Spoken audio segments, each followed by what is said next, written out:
In 2016, the political establishment told you he couldn't win. In 2020, they told you he was finished.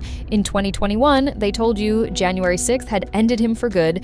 And in 2025, Donald Trump walked back into the White House for a second time, more powerful, more radical, and more unconstrained than during his first term.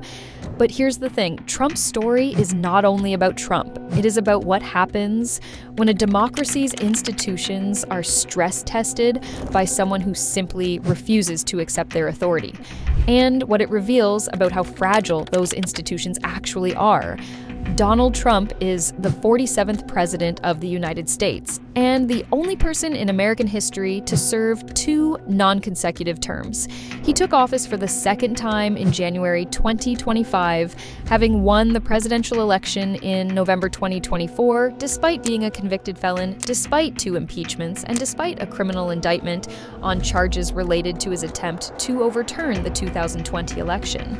Right now, in 2026, his administration is reshaping American foreign policy, dismantling federal institutions, imposing sweeping global tariffs, and testing the limits of executive power in ways that have no modern precedent. He is the most consequential and most contested political figure of the 21st century. Donald John Trump was born in Queens, New York in 1946. His father, Fred Trump, was a real estate developer, wealthy, demanding, and deeply influential on the man his son would become. Trump did not build his fortune from nothing. He inherited significant wealth, and according to a 2018 New York Times investigation, received the equivalent of at least $413 million from his father's real estate empire. But he also built something his father never had: a brand. Through the 1980s and 1990s, Trump turned his name into a global symbol of luxury, ambition, and unapologetic self-promotion. Trump Tower, Trump casinos, Trump Airlines, The Apprentice. Several of those businesses failed spectacularly. Trump declared corporate bankruptcy 6 times, but the brand survived every failure. Because Trump understood something early that most businessmen never learn. The story matters more than the balance sheet. Therefore, by the time he entered politics in 2015, he was not a businessman running for president. He was a character running for president, and that character had been in development for 40 years. So, how does Donald Trump actually exercise power? Because when you look at his methods closely, they are not new. They are not unique. They are not even particularly creative. They are the same mechanisms used by Viktor Orban in Hungary, by Recep Tayyip Erdogan in Turkey, by Vladimir Putin in Russia, and by authoritarian leaders throughout modern history. What makes Trump different, and what makes his story uniquely important, is not what he does. It is where he does it. Inside one of the world's oldest and most established democracies, with its institutions still nominally intact, and with the democratic mandate of 77 million voters behind him. That is what makes this worth studying carefully. His approach rests on 3 mechanisms. All 3 have direct parallels in documented cases of democratic backsliding. The first is narrative dominance, the construction and maintenance of a permanent enemy. Trump does not just communicate. He controls the information environment around him by keeping his supporters in a constant state of perceived threat and grievance. The mainstream media, the deep state, the radical left, the globalists, the establishment of both parties. This is not accidental, it is a textbook strategy. Putin has used it for decades, framing every domestic critic as a Western agent, every protest as a foreign-funded destabilization attempt. Orban has used it in Hungary, constructing George Soros as a shadowy globalist enemy, migrants as an existential civilizational threat, Brussels as a colonial power undermining Hungarian sovereignty. Erdogan used it in Turkey, framing the Gulen movement as a terrorist organization, journalists as traitors, and the military coup attempt of 2016 as justification for purging over 150,000 people from public institutions. The mechanism is always the same: identify an enemy, make every political moment a battle between us and them, and position yourself as the only person willing and able to fight back. In Trump's case, every indictment, every conviction, every impeachment became further proof that the system was corrupt and that he alone was willing to challenge it. Therefore, his legal jeopardy became his greatest political asset. That is not a coincidence. That is a strategy with a long and well-documented history.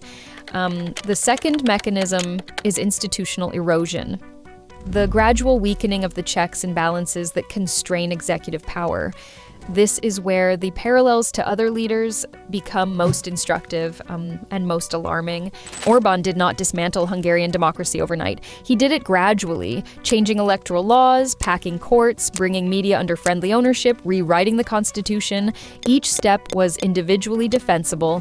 Collectively, they transformed Hungary from a functioning democracy into what political scientists now classify as a competitive authoritarian regime. A system that holds elections, but in which the playing field is so tilted that genuine competition is almost impossible. Erdogan followed a similar path in Turkey, using a failed coup attempt in 2016 as justification for emergency powers that were never fully relinquished. Trump's second term shows recognizable elements of this pattern. On his first day back in office, he established DOGE, the Department of Government Efficiency, giving a private citizen with no democratic mandate direct access to federal payment systems, personnel records, and agency operations. Thousands of federal workers were fired, agencies were gutted without congressional approval. On the same day, he issued a blanket pardon for nearly 1,600 individuals convicted of offenses related to the January 6th Capitol attack, including people convicted of assaulting police officers with deadly weapons. According to the Brennan Center for Justice, this is without parallel in American presidential history. The VDEM Institute, which tracks democratic quality globally, classified the United States in 2025 as experiencing one of the steepest rates of democratic decline among established democracies. Freedom House, which has measured global freedom since 1941, has downgraded America's democratic score in each of the past several years. Now, to be precise, America is not a dictatorship. The courts are still functioning, the press is still free, elections still take place, institutions are pushing back. But, and this is the critical point, every country that has moved from democracy to authoritarianism passed through a stage that looked exactly like this. A stage where the institutions were still technically intact, where defenders of the system said it cannot happen here, where each individual norm violation seemed survivable on its own.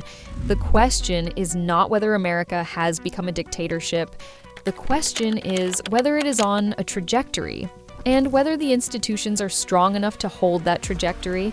The third mechanism is transactional foreign policy, the replacement of values-based alliances with purely transactional relationships. Again, this is not new. Putin has practiced transactional foreign policy for 2 decades, using energy dependence, military threat, and strategic ambiguity to keep neighboring countries in a permanent state of uncertainty. What is new is seeing this logic applied from inside the Western alliance itself. Trump does not view NATO as a values-based commitment to collective security. He views it as a protection racket, one where members who do not pay enough should not expect to be defended. He threatened Denmark with tariffs over Greenland. He suggested Canada could become the 51st state. He pushed for a Ukraine settlement that would reward Russian territorial aggression. Each of these positions taken individually can be framed as hard-nosed realism. Taken together, they represent a fundamental break with the post-war international order, the system of rules, alliances, and institutions that has prevented great power conflict in Europe for 80 years. And that is not just an American problem. That is a problem for every country that has built its security on the assumption that Washington's commitments mean something. So what does Trump's power actually mean for the world? Because the consequences of his second term are no longer theoretical. They are being felt right now, in every economy, in every alliance, and on every battlefield. Start with trade. In April 2025, what his administration called Liberation Day, Trump imposed sweeping reciprocal tariffs on imports from virtually every country on Earth.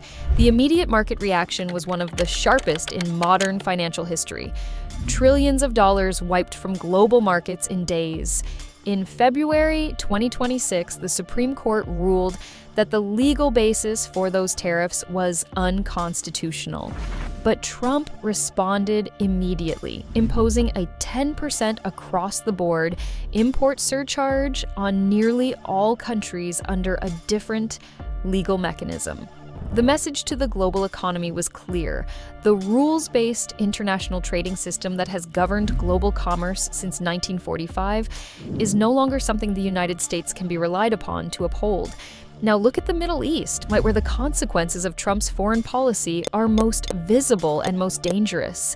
The conflict involving Iran has become the defining geopolitical crisis of this moment. A crisis that touches oil markets, regional alliances, nuclear proliferation, and the question of whether the United States is still willing to act as a stabilizing force or whether it is now a destabilizing one. The details are still unfolding, but the broader pattern is clear. When the world's largest military power operates without predictable alliances, without consistent commitments, and without a coherent long-term strategy, regional actors fill the vacuum. And they do not always fill it peacefully. The oil dimension of this conflict cannot be separated from everything else we have discussed. We talked about MBS and Saudi Arabia's control over global energy, but the Iran conflict adds a new layer of instability to an already fragile global energy market.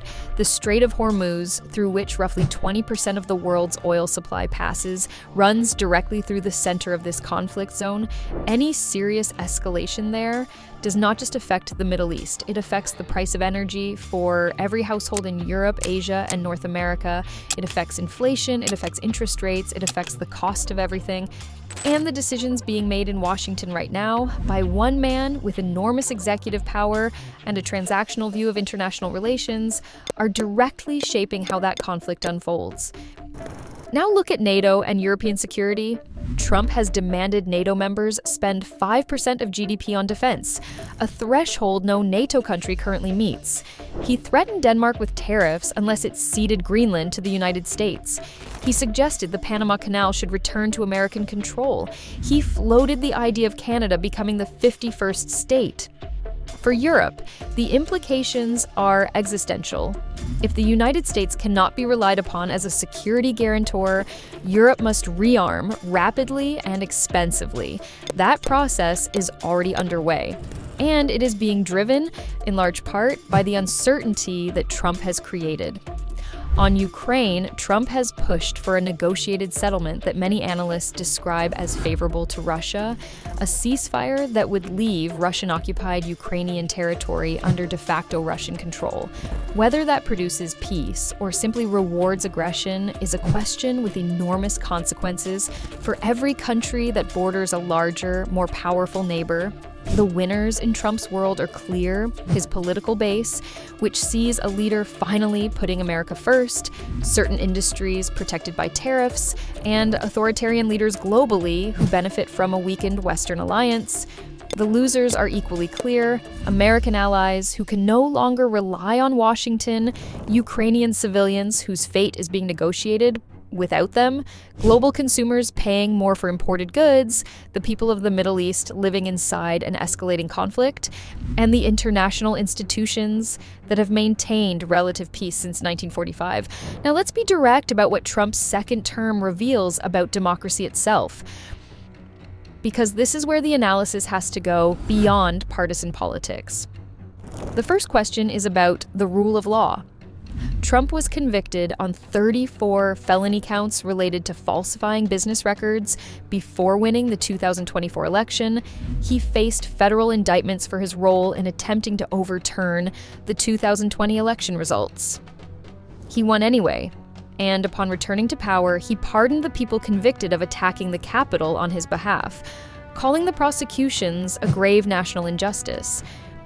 According to the Brennan Center for Justice, pardoning individuals convicted of assaulting law enforcement officers in an attempt to prevent the certification of an election sets a precedent with no parallel in American history. The question is not whether the pardon power is constitutional.